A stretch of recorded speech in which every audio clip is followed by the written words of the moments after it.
Local productions seen on Delta College Public Media are made possible with support from viewers like you. Thank you.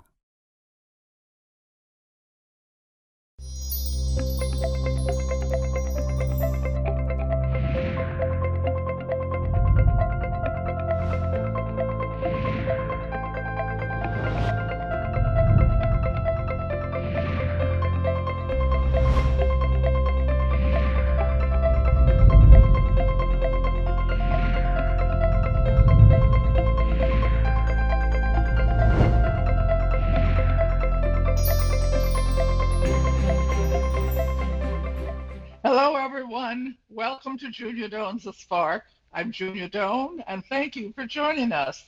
Today, my guest is Brian Kelley, photographer, champion tree archivist, ambassador for American Forest Big Tree Program, and founder of Gathering Growth Foundation. Welcome, Brian. Tell us, what is a champion tree? Is that a measurable definition? Is it your definition? How did it come into being and what does it mean? Yeah. So a champion tree was the champion tree program was something that was developed at around 1940 by American Forests, which is the oldest environmental nonprofit in the country. And they Picture developed this program to bring awareness and again. to potentially help protect these grand trees. And so the process of defining a champion tree is by three measurements. You have your circumference of the tree, and then you do that about 4.5 feet off the ground. And then you have your height of the tree, and they run that in feet, and then average crown spread. You take these three measurements, add those together, and you get a total points. And so it kind of also just became like, people like sports. So let's make a sports kind of theme for big tree hunting, as a way just to make it like a competitiveness. And so I think that's what draws a lot of people in, is this constant, like, you can always find one bigger, and then you get people that you compete with. But that by definition is what a champion tree is. And when I first started getting into trees, it was really appealing to me.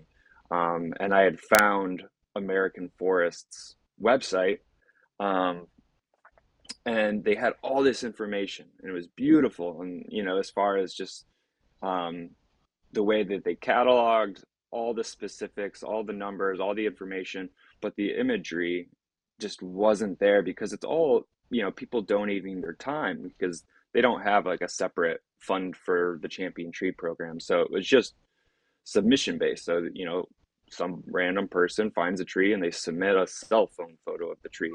And to me, that just felt like, man, we're just not doing these trees justice. Like, this is like the Smithsonian of big trees. Let's do it right. And that's when I approached them, and I wanted to photograph champion trees for them at the highest quality, on large format film, as well as whatever the highest quality digital at the time is. And, it's always shifting. Um, and so, yeah, that's how I kind of got into champion tree world. When I read the description of how you measure it, I understood step one, I understood step two. I just didn't understand how you did step three with the average of, this and that. But I'm Yeah. sure that that the others, but I think it would be interesting to hear the definition of clintometer. Is that the way you say it? One of the Yep. height measure. Clinometer. Yeah. So usually with a clinometer, you can use it for a bunch of different ways. A lot of people use it for hunting, because you can measure horizontal distances. You can also, people use it for golf, hunting, and then a lot of arborists use it for measuring tree height. So they know specifically if they need to fell a tree from the top of the tree to the bottom, what's the height? So if I fall it in a certain direction, is it going to hit something? Um, Big tree hunters like myself, we use it for figuring out the heights of the trees, so we can get our total points from that. And so usually you just uses like the sign method, and you're, 100-foot tall tree, so you get 100 points. You get 1 point for every foot. And then so you can use the clinometers, its horizontal distance measurement, for figuring out your Oh, average crown spread. And so I use that most of the time where you can go, to its longest branch. The example would be your longest branches east, west, north, south. And so you have at that point, you have four measurements. You add those up, you get a total. You divide that by two. That becomes your average crown spread. And then to get your points from that, you take that number and divide it by four. And then that gives you your points. And so you add that to your circumference, your height, and then your total. Yeah. interesting. And then where do you report or your documentation to Mhm. for it to be recorded as a championship or superseded in years to come? From 1940 till about a year ago, a year and a half ago, it was all done through American Forest. They had the National Champion Tree Program. But per state, each state through its, whether it's in New York State, like we have New York State DEC, um, you report it to their big tree programs. Like, so every single state usually has a state program that you can nominate. So it's like you might not have the largest tree nationally, but you might have the largest tree in your state. So most of the time, those state records and the state organizers, they'll communicate with the national program, and then all those numbers kind of get compared, and it goes into either a national database or a state run database. Um, and then for myself, with my organization, Gathering Growth, I also hold a lot of that information as well, in our archive.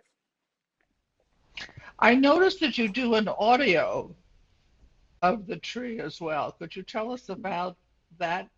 As a photographer, um, with so many of my friends being videographers, I always felt like my flat images were lacking something. Like I wanted to be able to engage my audience a little bit more.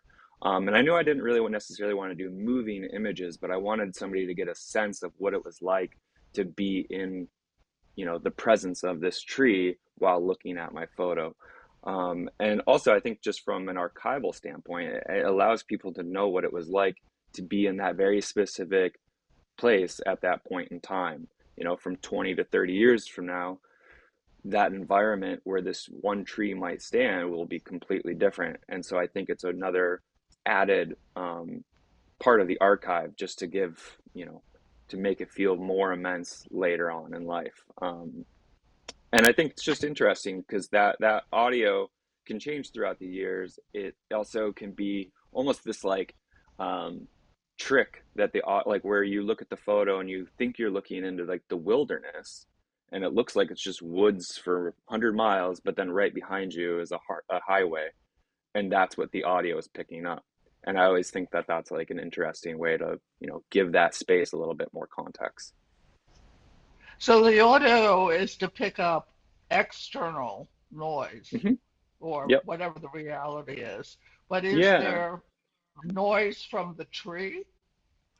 No, there are people that do that. They definitely can hook up to in some way to the tree, and whether it's on a microscopic level where you're hearing, things moving inside or whatever. No, I just capture the ambient noise around the tree. The reason Yeah. I was interested in that is, a couple of years ago there was a book out how trees talk to each other, and then they're in a Yeah. grove, the stronger trees send nutrients to the weaker Yep. tree of the Hmm. same type. Hmm. And I thought, well, if they're communicating that way, what other ways are they communicating that Hmm. we might not know about or think about? But For sure. I I can say that I like to walk in a path, and anyway, part of it where it's built up, where there are a lot of people houses, I don't feel anything. But anyway, then when I get to the part there's really no houses, I begin to feel positive energy like go into me. And the minute we hit houses again, it stopped. And I've always wondered, am I making this up? Am I sensing something? Are they sending me Yeah. a message and I don't know how to translate it? Hmm. Anyway, have you had that experience or know about it anyway?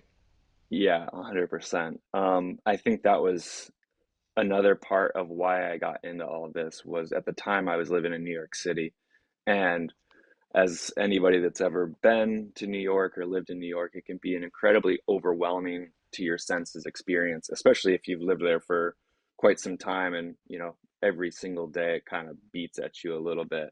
Um, and then being able to just go and be in the presence of an old growth forest and be, standing next to 2,000-year-old trees, like you're talking about, whether it's your local park, local woods, or an old growth forest, it's going to have some sort of effect on your mental state that allows you to take a deep breath, take into your surroundings, not be bombarded with smells of sidewalk trash and car horns and whatever else that you really don't really want to be in your life at that point. But I just think, yeah, as soon as you go into an old growth forest, you're just, your whole body is able to relax. And I think that's another reason why I'm um, drawn to this, what I'm doing, going and being in the presence of these trees, especially, um, you know, about 7 years ago, my wife and I, we moved upstate New York, and we just live in a super small town in a log cabin in the woods, and it's been life changing, just as far as being able to be that relaxed. Is that what it did to you? Do you think what made you more relaxed there? Just being able to wake up and have your own thoughts and not be, I think maybe also I used to live above a subway station, so that didn't help. Oh, oh, that's strenuous. Yeah, Yeah, shake, rattle, and roll. Yeah, yeah, just really. dealing with that, like literally, like the building kind of shakes a little bit every 15, 20 minutes when a train goes by. Tell us about the rest of your photography interest. My interest in photography is it started with being a skateboard photographer. So when I was about yeah, when I was 13, 14 years old, I was a skateboarder, and then when I went off to college, I knew I still wanted to do Yeah. photography, but I wanted to um but I wanted to get into basically having a way to take my hobby and try to make money from it.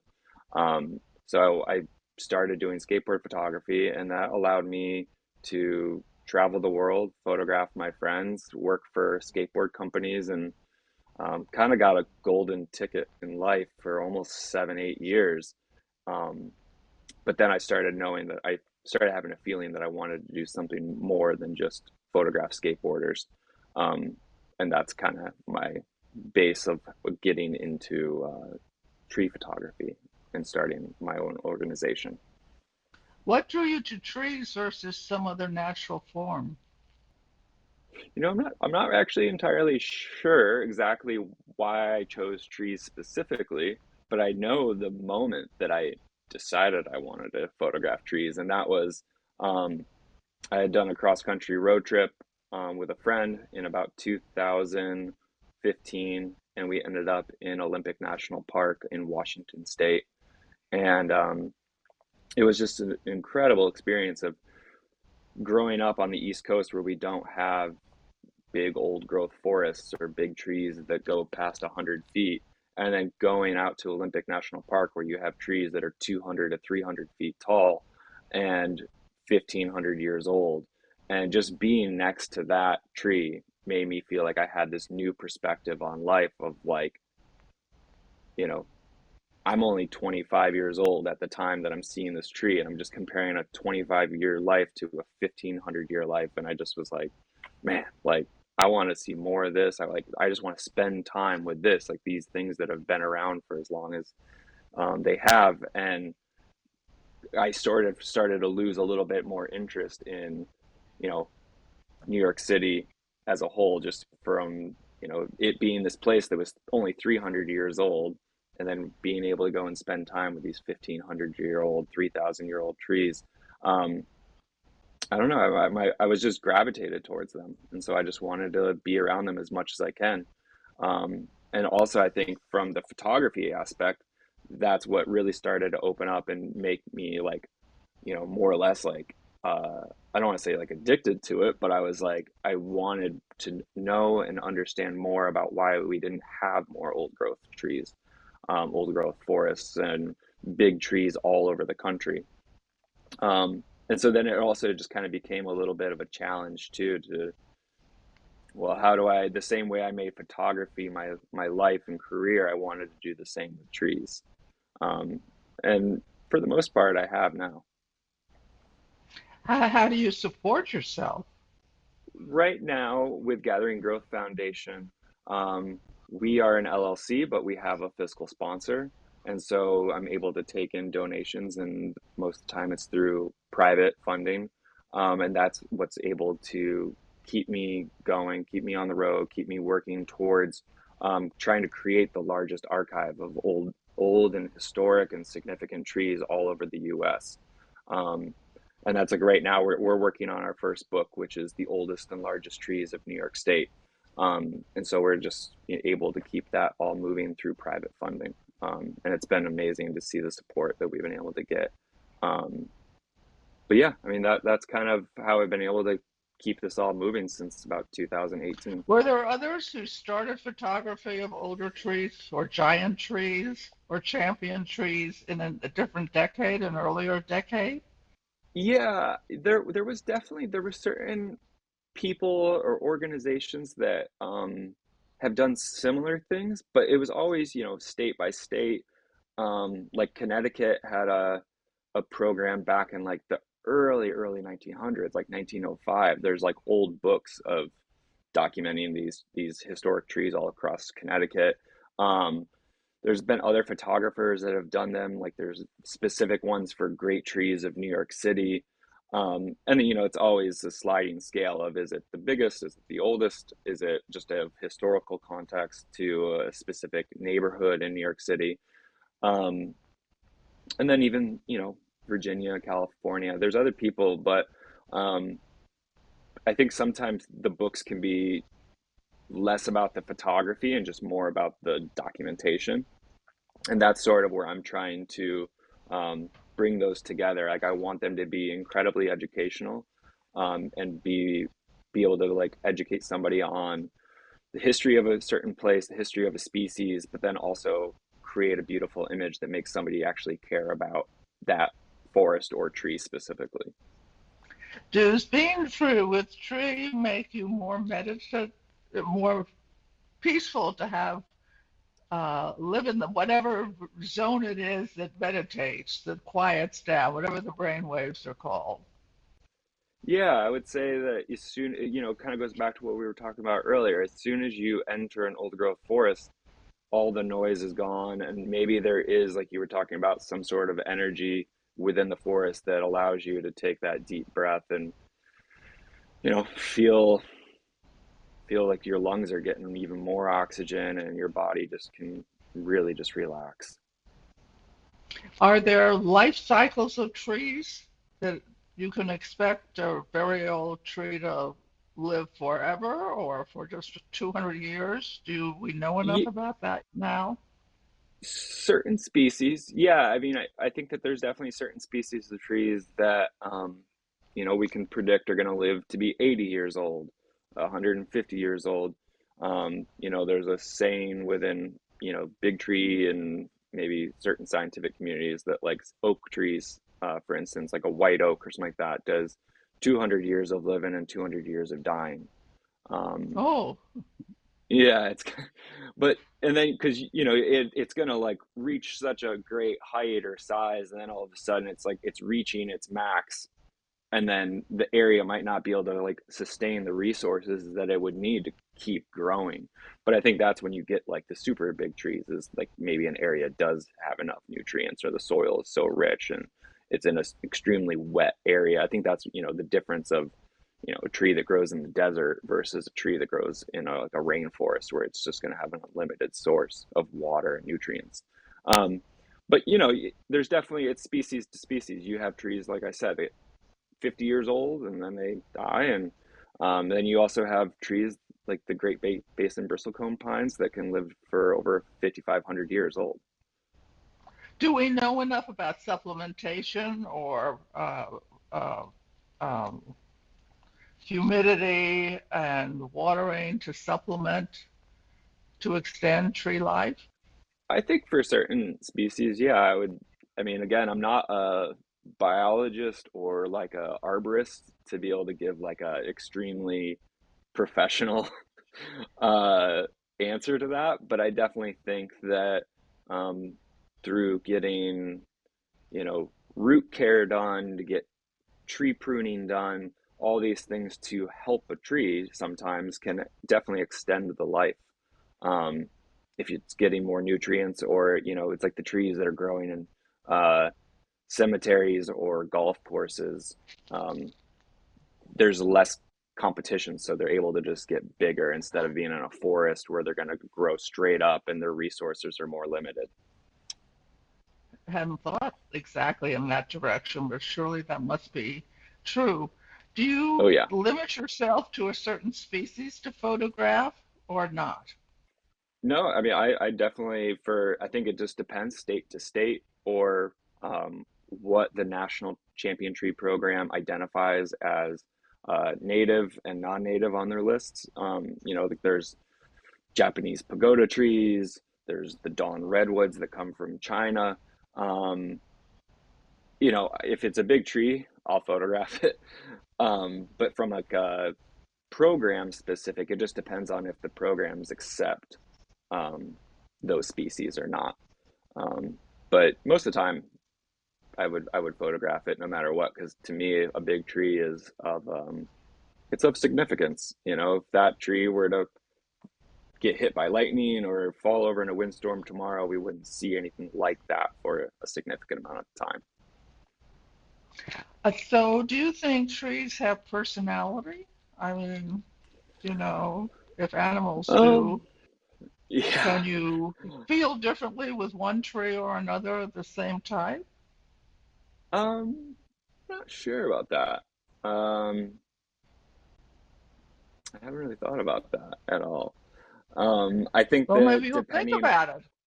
well, I think it also can depend on the setting that this tree that you're experiencing is in. And also what do you like, as far as, what do you have a preference Hmm. of, coastal forests, desert? Like what makes you feel your best self? And then if you place yourself then in that place with a tree, maybe it's going to make you feel a certain way, um, instead of it being in, like, the opposite of a place you might enjoy. Um, but yeah, that'd be interesting. Have you photographed in Canada? Yeah, I actually have spent a little bit of time up in British Columbia. That was again in contrast to the trip I had in Olympic National Park in 2015-16. The year after that, I went to Vancouver Island and went and saw some of the largest trees in the world there. Um, Sitka spruce and western red cedars that just tower over you, the largest Douglas fir tree in the world.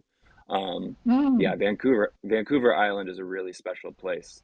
Um, and when you're there, you can see why those trees get so big. It's just constantly wet. The soil is so rich. Um, it's one of the largest areas of a temperate rainforest left in the world. Are they in a park or are they just scattered all over the island? It's a little bit of both. There's definitely some trees that are in public viewing in parks, like there's, I think it's called Stanley Park. Um, and then there's other provincial parks all over the island. And then there's some that are just, in public spaces along like the streets, really, because even a 200-year-old Douglas fir is a huge tree. Um, but yeah, I would say for the most Comforting. part, just like the US, it's national and provincial parks is where you're going to usually see some of the biggest trees, or state parks. Do you think you'll come to an end when you photograph all the trees and move on to another view of nature? Nope, there's too many trees. I think especially, you know, the one of the big goals of Gathering Growth Foundation, the organization I started, is to make it into a national organization where, the same way right now I'm working on our first book, which is The Oldest and Largest Trees of New York State. Um, the goal would be to go state by state and create these catalogs more or less for every single state as a record. You know, what do we have in 2025? What do we have in 2030 that's left of these old growth or large historical trees in each state? And just to give you an idea, like I've been working on the New York book for almost 6 to 7 years. So I think, you know, for the rest of my life, I might be able to get another 7 or 8, I, eight and you think it's states ready done. to go to press? I mean, you think you have all the trees in New York State that are worth photographing in this category? Yeah, What an we've achievement. yeah, it's taken a really long time between myself and a partner, and also a bunch of, you know, people in, you know, different counties all across the state that have contributed and helped and given us leads of where we might be able to find these, and also working with the state program to identify certain champion trees that they already knew about. But between myself and my partner, Eric Danielson, we've found an incredible amount of trees that I don't think anybody thought existed in New York State. Thank you, So Brian.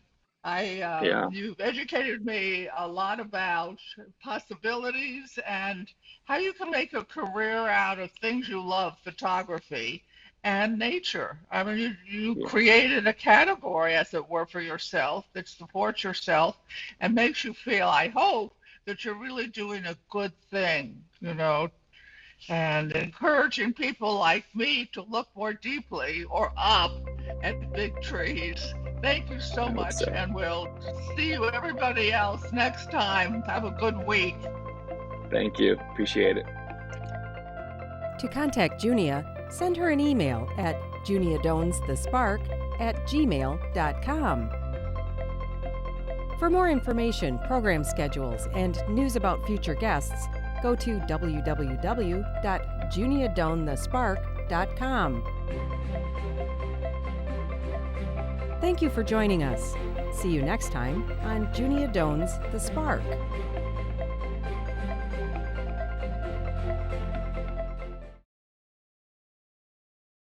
Local productions seen on Delta College Public Media are made possible with support from viewers like you. Thank you.